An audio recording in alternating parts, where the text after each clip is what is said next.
Hello friends, YouTube channel के इस online platform पर आप सभी लोग का स्वागत है।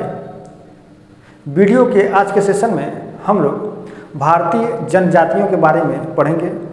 भारतीय जनजातियों के संस्कृति, उनका रीति रिवाज, उनका रहन सहन आदि तमाम सारी चीज़ों को हम लोग अच्छे से जानेंगे और समझेंगे। इसके पहले हम लोग मानव भूगोल के अंतर्गत विश्व की जनजातियों के बारे में पढ़ा। आज हम लोग भारतीय जनजातियों के बारे में पढ़ेंगे, उसका अच्छे से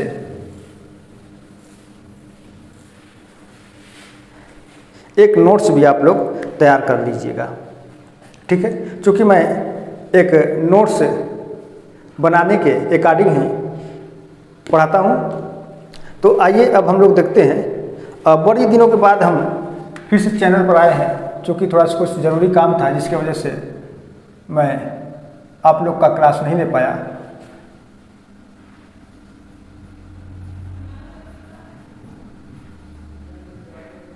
भारतीय जनजातियाँ,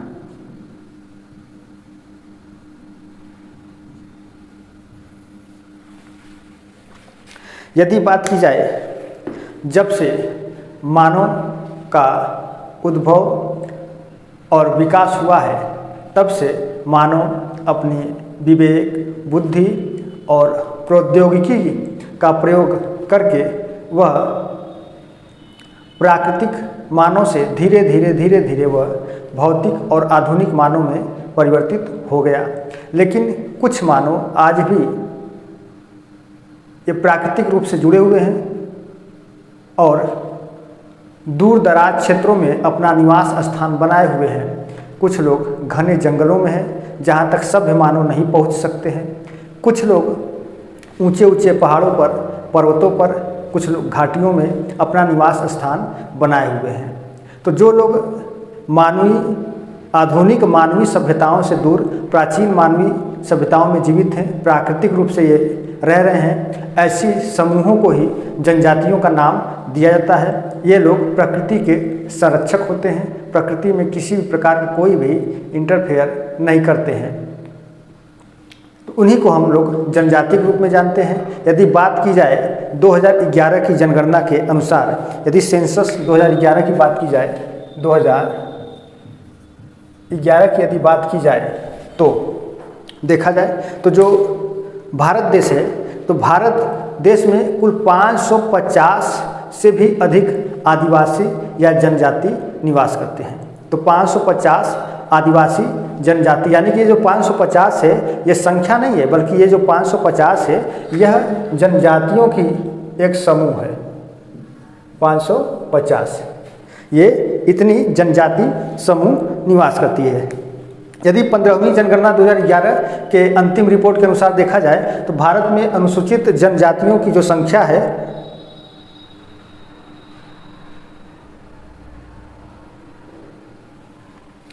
यदि बात किया जाए तो 10,42,81,034। 2011 के अनुसार कुल जनजातियों की संख्या 10,82,00,000 10,42,00,000 है। हाँ सॉरी 42,81,034 संख्या है। इसको आप लोग नोट कर सकते हैं। 2011 के अंतिम आंकड़ों के अनुसार भारत में जो जनजाति है इनकी कुल संख्या 10,42,81,034 जनसंख्या है। जो देश की कुल जनसंख्या का है, जो देश की कुल जनसंख्या का कै परसेंट हो जाएगा, ये 8.6%, लगभग 8.6% है।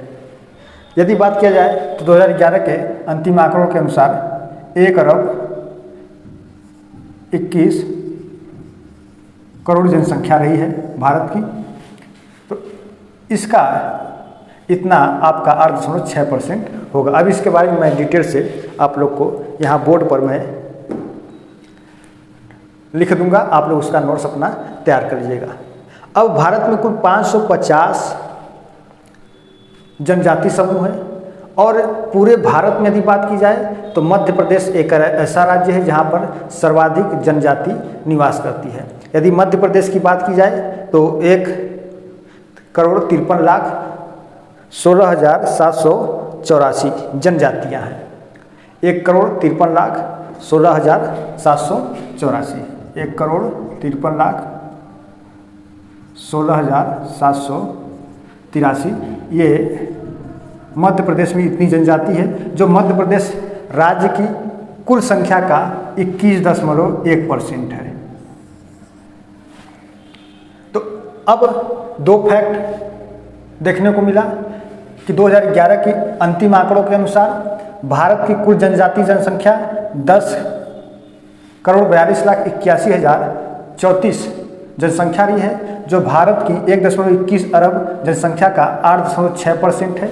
पूरे भारत में सर्वाधिक जनसंख्या मध्य प्रदेश में 1,53,16,783 है, ये मध्य प्रदेश में है। अब इसके अलावा यदि बात किया जाए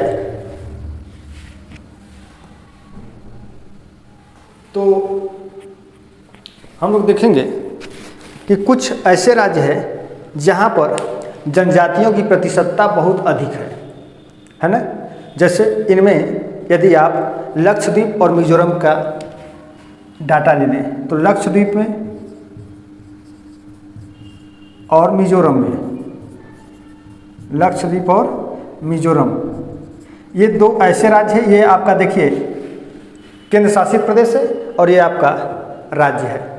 तो ये दो ऐसे राज्य जहाँ पर जनजाति जनसंख्या सर्वाधिक निवास करती है, या आप ये कह सकते हैं कि सर्वाधिक जनजाति बहुल एरिया है, यहाँ पे जनजातियों का बहुत अधिक संकुल है, बहुत दबाव है, बहुत घनत्व है। तो एक आधार पर आप कह सकते हैं कि लक्षद्वीप में सर्वाधिक जनजाति प्रतिशतता पाई जाती है, लगभग 94.8%।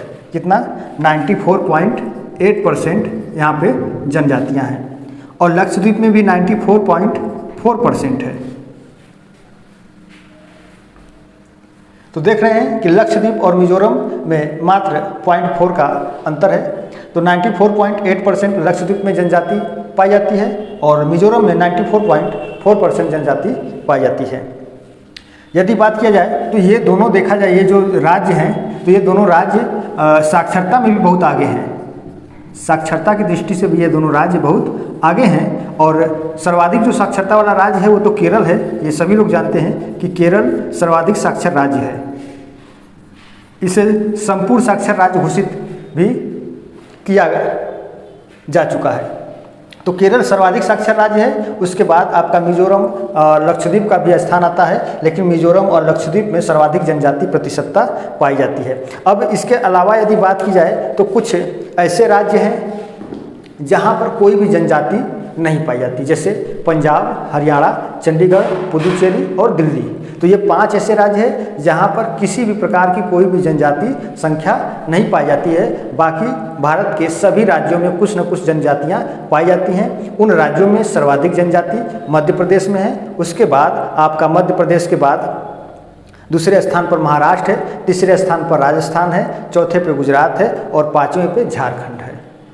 तो इतनी बातों को आप लोगों ने जान लिया। ये एक तरीके से आपका ये एक 2011 की जनजाति से संबंधित ये जनगणना रहा है। इसको आप लोग नोट कर सकते हैं, मैं लिख भी देता हूँ। तो यदि बात किया जाए, या तो आप लोग खुद नोट कर लीजिए इसको।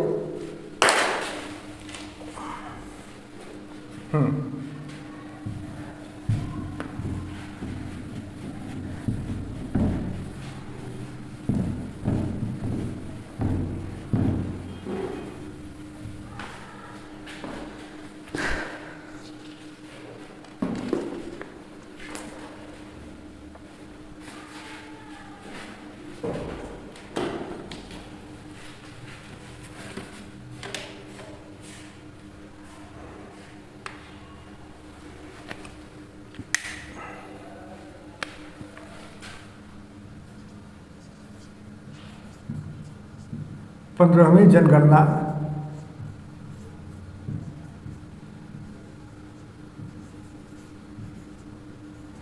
2011 के अनुसार भारत में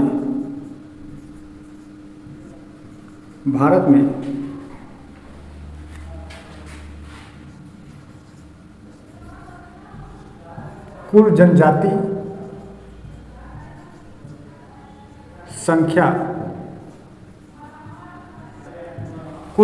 संख्या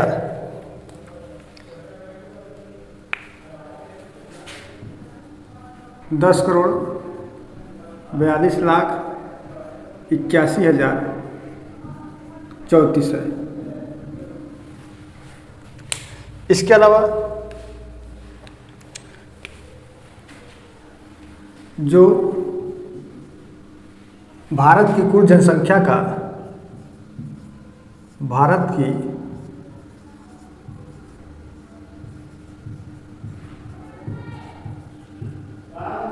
कुल जनसंख्या का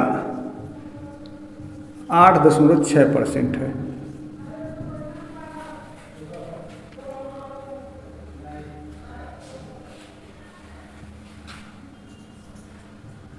भारत में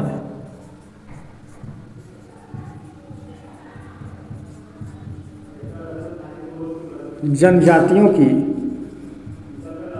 सर्वाधिक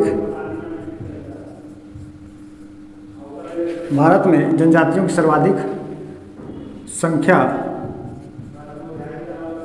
मध्य प्रदेश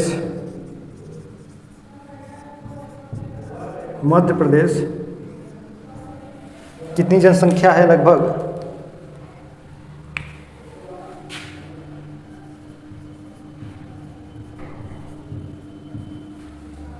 1,53,16,784 है। सर्वाधिक जनसंख्या मध्य प्रदेश में है। ये मध्य प्रदेश पहले स्थान पर है। यदि बात किया जाए दूसरे स्थान पर महाराष्ट्र, तीसरे स्थान पर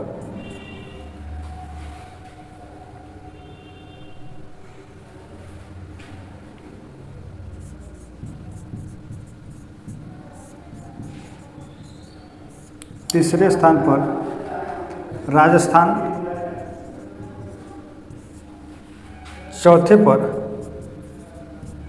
चौथे स्थान पर गुजरात और पांचवें स्थान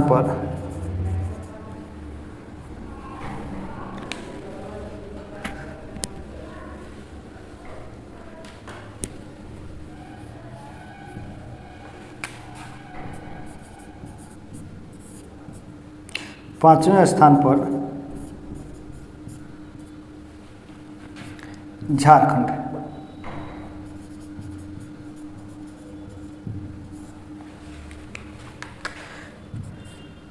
ये डाटा बहुत इम्पोर्टेंट है, आप लोग इसको अच्छे से नोट कर लीजिएगा और तैयार भी कर लीजिएगा कि 10,42,81,034 जनसंख्या भारत में जनजातियों की है, जो कुल देश की जनसंख्या का 8.6% है। वहीं भारत में जनजातियों की सर्वाधिक जनसंख्या वो मध्य प्रदेश में है, ये 1,53,16,784। उसके पश्चात दूसरे स्थान पर महाराष्ट्र, तीसरे स्थान पर राजस्थान, चौथे स्थान पर गुजरात, पाँचवें स्थान पर झारखंड है। अब वहीं दूसरी ओर बात किया जाए तो कुछ ऐसे राज्य हैं जहाँ पर कोई भी जनजाति जनसंख्या नहीं पाई जाती है।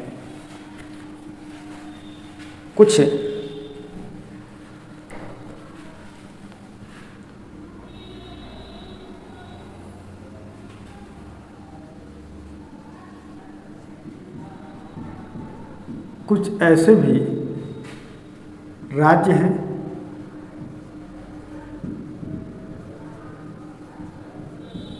जहाँ पर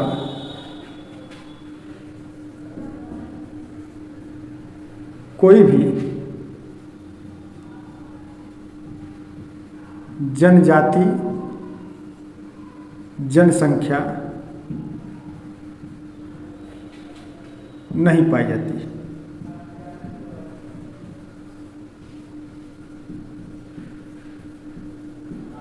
इनमें उपज चलिए तो पंजाब,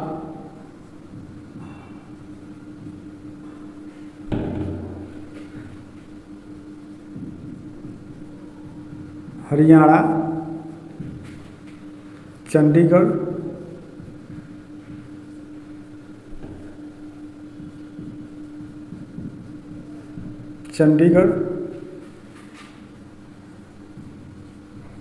दिल्ली और पुडुचेरी। तो ये 5 ऐसे राज्य हैं जहां पर कोई भी जनजाति संख्या नहीं पाई जाती। पंजाब, दिल्ली, चंडीगढ़, हरियाणा, पुडुचेरी और पंजाब, दिल्ली, हरियाणा, चंडीगढ़, दिल्ली और पुडुचेरी में कोई भी जनजाति संख्या नहीं पाई जाती। तो ये तो आपका हो गया जनजाति से संबंधित सेंसस के बारे में, जो परीक्षा की दृष्टि से बहुत ही महत्वपूर्ण है और परीक्षाओं में ये बार बार पूछा जाता है। सभी प्रकार की परीक्षाओं में, चाहे वो आपका सिविल से संबंधित परीक्षा हो या किसी अन्य प्रतियोगी परीक्षाओं की दृष्टि से भी ये पूछा जाता है और बहुत ही महत्वपूर्ण भी है। अब हम लोग जनजाति समुदाय की बात करें। जनजाति समुदाय की यदि बात किया जाए, जनजाति समुदाय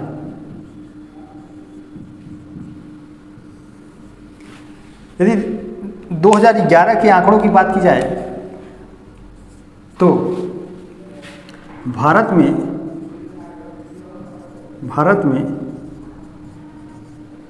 भील जनजाति सर्वाधिक है। यानी कि आप ये कह सकते हैं कि भारत में जो सर्वाधिक जनजाति समूह है वो भील जनजाति समूहों का है, जो भारत में सर्वाधिक मात्रा में ये पाए जाते हैं। इसके पहले 2011 के पहले यदि बात किया जाए तो 2011 में गोंड जनजाति भारत की सर्वाधिक सबसे बड़ी जनजाति समूह थी 2011 के आंकड़ों के पहले। लेकिन जब 2011 का आंकड़ा आया उनमें पाया गया कि भारत में जो भील जनजाति है अब ये सर्वाधिक मात्रा में पाई जाती है, लगभग 1.7 करोड़। कितना पाया जाता है? लगभग में देखिए 1.7 करोड़, लगभग की बात है, एग्जैक्ट डाटा नहीं है, लेकिन आप कह सकते हैं लगभग 1.7 करोड़। कुछ किताबों में 1.68 करोड़ भी दिया हुआ है, कुछ किताबों में 1.65 करोड़ भी दिया हुआ है। तो यहाँ पर मैंने एक लगभग की बात किया तो लगभग 1.7 करोड़ भील जनजाति पाई जाती है। वहीं दूसरी ओर अब गोंड दूसरे स्थान पर आ गया है। गोंड दूसरी जनजाति समूह है, दूसरी जनजाति समूह है। ये लगभग कितना पाया जाता है? तो ये पाया जाता है आपका 1.3 करोड़, लगभग 1.3 करोड़। अब यदि तीसरे जनजाति समूह की बात की जाए तो संथाल झारखंड की प्रसिद्ध जनजाति है। संथाल झारखंड, छत्तीसगढ़, बिहार में पाई जाती है। संथाल तीसरी जनजाति समूह है, तीसरी जनजाति समूह है। मैं जरा सा एक बार देख लेता हूँ कि ये बोर्ड में ये लिखा हुआ चीज़ आ रहा है या नहीं। लगभग आ रहा है, कोई समस्या नहीं है। अब देखिए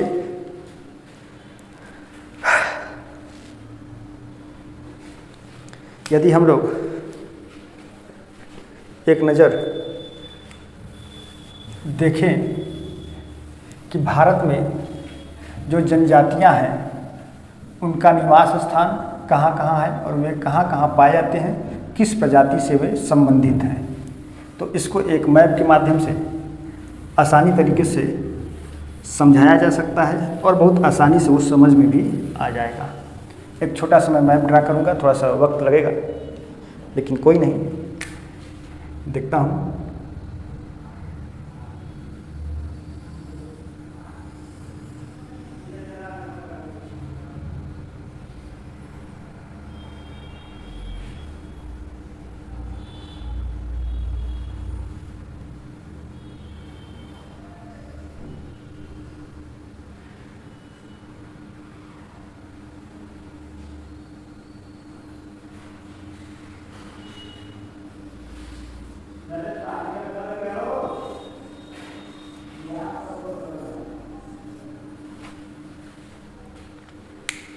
देखिए,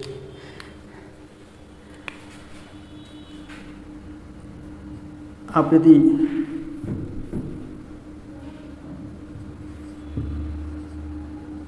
एक हो गया उत्तरी क्षेत्र, दूसरा उत्तरी पूर्वी क्षेत्र, तीसरा पश्चिमी क्षेत्र,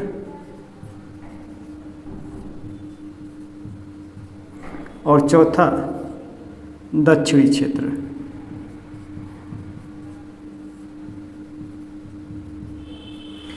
आप पश्चिमी क्षेत्र को न लेकर के इसको आप मध्य क्षेत्र मान लीजिए, ज़्यादा बेटर होगा। मध्य क्षेत्र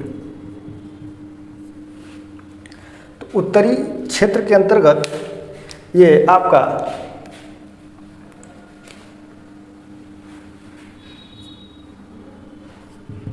जम्मू एंड कश्मीर, हिमाचल प्रदेश, उत्तराखंड के पर्वतीय भाग, इसके अलावा उत्तरी पूर्वी क्षेत्र का मतलब ये आप इसको मान सकते हैं, या आप इसको पूर्वी क्षेत्र रहने दीजिए, ज़्यादा अच्छा होगा। केवल पूर्वी आप समझिए इसको पूर्वी क्षेत्र। तो पूर्वी क्षेत्र के अंतर्गत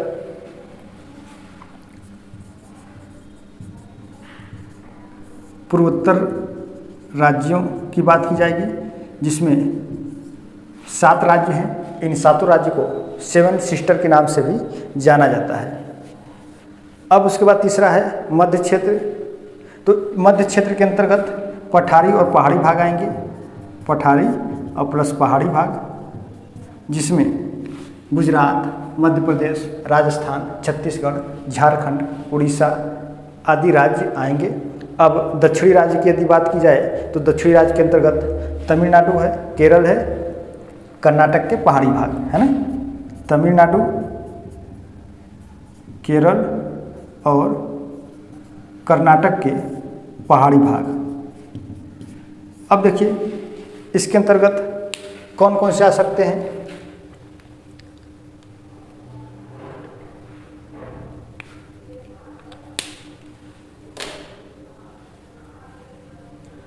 उत्तरी राज्य की बात करें, उत्तर में जिसमें जम्मू कश्मीर, हिमाचल प्रदेश, उत्तरांचल या उत्तराखंड, तो यहाँ पर आपका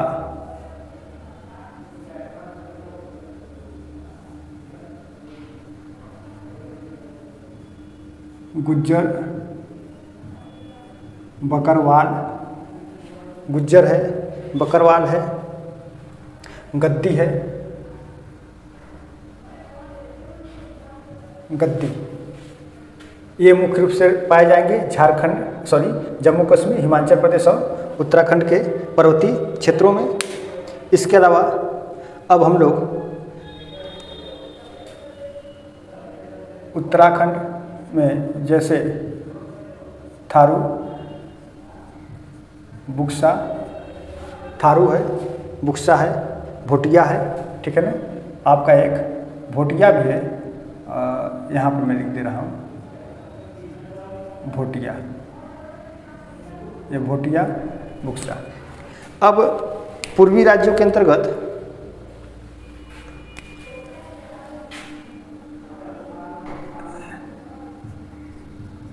गारो, ये खासी, नागालैंड में नागा, मणिपुर में कुकी, मणिपुर में कुकी, इधर अरुणाचल प्रदेश में डफला,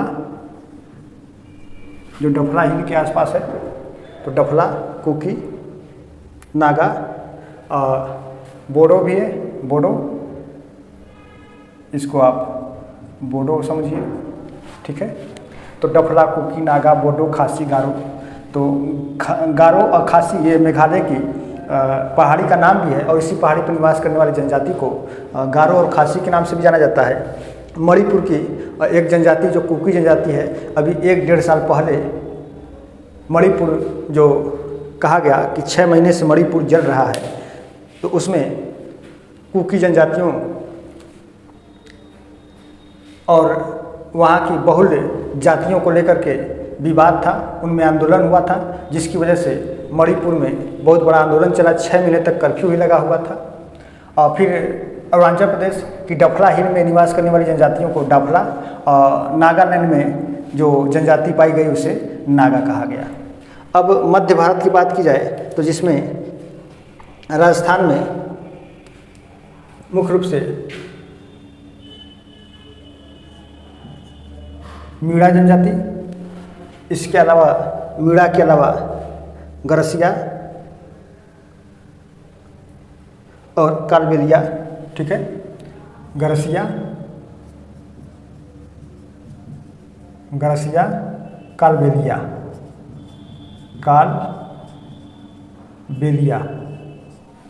ये जनजाति। गुजरात में कोली है, बंजारा है, गुजरात में कोली, बंजारा। इसके अलावा गोंड है, भील है, कोल है, मुंडा है, उराव है, संथाल है। मध्य प्रदेश में मुख्य रूप से गोंड। यहाँ पर देखिए आपका राजस्थान में ही भील भी पाया जाएगा, यहाँ पर भी भील होगा, मध्य प्रदेश में भी, ठीक है। गोंड है, भील है, कोल है। छत्तीसगढ़ में आपका संथाल, मुख्य रूप से संथाल हो गया। तो गोंड, भील, कोल, संथाल। मुंडा झारखंड में है, यहाँ पर आप मुंडा कर दीजिए, झारखंड में मुंडा है, बिहार में भी पाया जाएगा मुंडा। इतने हो गए।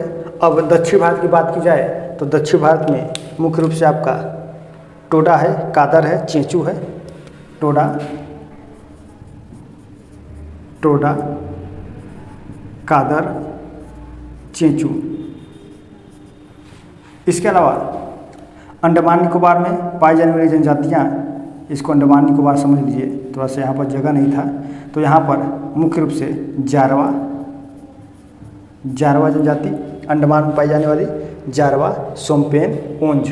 जारवा, सोमपेन और ओंज, ये मुख्य रूप से पाई जाने वाली जनजातियाँ हैं। अब इनकी प्रजातियों की यदि बात की जाए तो उत्तरी पूर्वी राज्यों में पाई जाने वाली जो जनजातियां हैं, देखिए इसको मैं एक घेरे में बंद कर दे रहा हूं। तो उत्तरी पूर्वी राज्यों में पाई जाने वाली जो जनजातियां हैं, ये मुख्य रूप से मंगोल प्रजाति से संबंधित हैं। किससे संबंधित है? मंगोल प्रजाति से। इसके अलावा जारवा, सोमपेन, ओंज जो तटीय राज्यों में पाई जाने वाली जनजातियां हैं, ये मुख्य रूप से पाई जाती है, यह मुख्य रूप से आपका सबसे प्राचीन प्रजातियों से संबंधित है। इसको आप निग्रिटो का नाम दे सकते हैं। तो ये निग्रिटो से संबंधित है, निग्रिटो प्रजाति से संबंधित है, निग्रिटो प्रजाति से संबंधित। और मध्य भारत में जो पाई जाने वाली जनजाति है, ये आपका मध्य भारत ही समझिए इसको आप पूरा। ये मध्य भारत में पाई जाने वाली प्रोटो ऑस्ट्रेलाइड से संबंधित है। तो ये मध्य भारत में पाई जाने वाली जो जनजातियां हैं, ये किससे संबंधित होगा? प्रोटो ऑस्ट्रेलाइड से।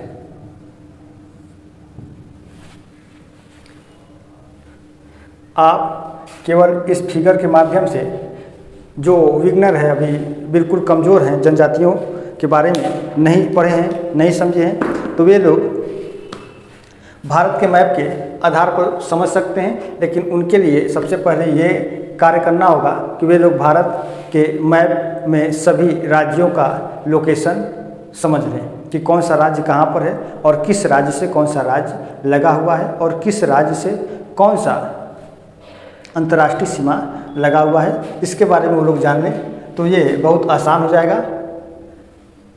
उत्तर के क्षेत्रों में जो पर्वतीय भागों में निवास करने वाले हैं, जिसमें गुज्जर है, बकरवाल है, गद्दी है। अब यहाँ पर देखिए मुख्य रूप से चरवाहे प्रकार की जनजातियाँ होती हैं। ये पशुपालक होती हैं, पशु पालते हैं और पशु को चराते हैं और उन्हीं से अपना आर्थिक जीवन का निर्वाह कर लेते हैं। इनको पशुओं से मुख्य रूप से दूध, दही, छाछ, घी, माठा, ऊन और मांस प्राप्त होते हैं। उन्हीं को बेच करके ये अपना जीवन व्यतीत करते हैं। गुज्जर की यदि बात की जाए, गुज्जर ये एक मुस्लिम जनजाति है। यह एक मुस्लिम जनजाति है और ये भारत के उत्तरी भागों में मुख्य रूप से जम्मू कश्मीर में निवास करने वाली एक पशुपालक जनजाति या पशुचारक जनजाति होती है, जो पशुओं को पालते हैं, पशुओं को चराते हैं। इनमें भेड़ बकरियां प्रायः अधिक होते हैं। तो इस तरीके से आप इसको अच्छे से तैयार कर सकते हैं। थारू जनजाति, तो थारू उत्तराखंड में और तटीय क्षेत्रों में, उत्तर प्रदेश के तटीय क्षेत्रों में निवास करने वाली एक प्रमुख जनजाति है थारू जनजाति। फिर इधर आपका उत्तरी पूर्वी भागों में डफला है, कुकी, नागा, खासी, बोडो, गारो, ये सभी जनजातियां हैं। बीच में आपका मिलेगा मुख्य रूप से गोंड, भील, मुंडा, संथाल, उरांव, ये सभी जनजाति मिलेंगे। और दक्षिण भारत में मुख्य रूप से टोडा, जो नीलगिरी के पर्वतों पर निवास करते हैं। तमिलनाडु राज्य में सर्वाधिक मात्रा में ये पाए जाते हैं। उसके अलावा ये आपका कादर जनजाति और चेंचू जनजाति। एक जनजाति जारवा जनजाति, जो भारत की सबसे प्राचीन प्रजातियों में से एक है। मैंने जाति, प्रजाति, जनजाति के बारे में अच्छे से पढ़ाया है। आप लोग मेरे YouTube चैनल में जाके वीडियो लिस्ट में आप लोग प्रजाति से संबंधित चैप्टर पढ़ लीजिए, जिनमें आपको प्रजाति से संबंधित सभी जितने भी विद्वान रहे हैं उनके वर्गीकरण के आधार पर बताया गया है। वहाँ से अच्छे से पढ़ लीजिए कुल कितनी प्रजातियाँ हैं, कौन सी पहली प्रजाति है, कौन सी अंतिम प्रजाति है। टेलर के अनुसार प्रजातियों का भी वर्गीकरण बताया गया है। तो इनमें जो सबसे प्राचीन जनजाति है वो निग्रिटो जनजाति है और जो जारवा जनजाति है ये निग्रिटो से संबंधित है, या यूं कह सकते हैं कि अंडमान निकोबार में पाए जाने वाली जो जनजातियां हैं जारवा, सोम्पेन, ओंच, ये निग्रिटो प्रजाति से संबंधित है और विश्व की सबसे प्राचीन और सबसे पहली जनजाति निग्रिटो है। अब इसके बाद हम लोग जनजातियों के ही अंतर्गत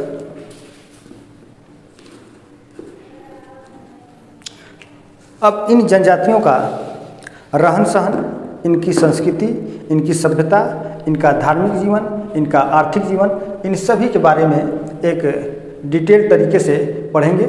आज के वीडियो के सेशन में मित्रों बस इतना ही। हम लोग फिर मिलते हैं। अब प्रत्येक जनजाति का, जो मुख्य रूप से सभी जनजातियों को तो नहीं कर सकते हैं, 550 जनजातियां हैं। अब 550 जनजाति को तो पढ़ना और पढ़ाना ये थोड़ा सा डिफ़िकल्ट है और कह सकते हैं कि ये इम्पॉसिबल भी है, लेकिन उन्हीं जनजातियों को बताया जाएगा जो परीक्षाओं की दृष्टि से बहुत ही महत्वपूर्ण है। आप यदि कोई अच्छा सा बुक रखे हुए हैं जनजातियों का, तो उसमें भी आपको 550 जनजातियों के बारे में नहीं बताया जाएगा।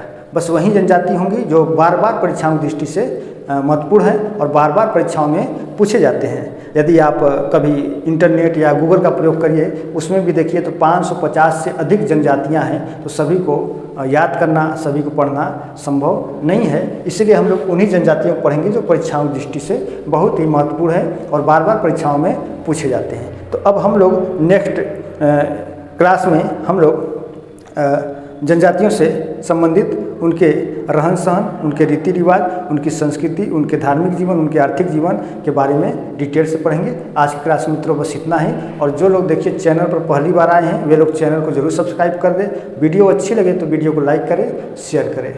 बहुत बहुत धन्यवाद।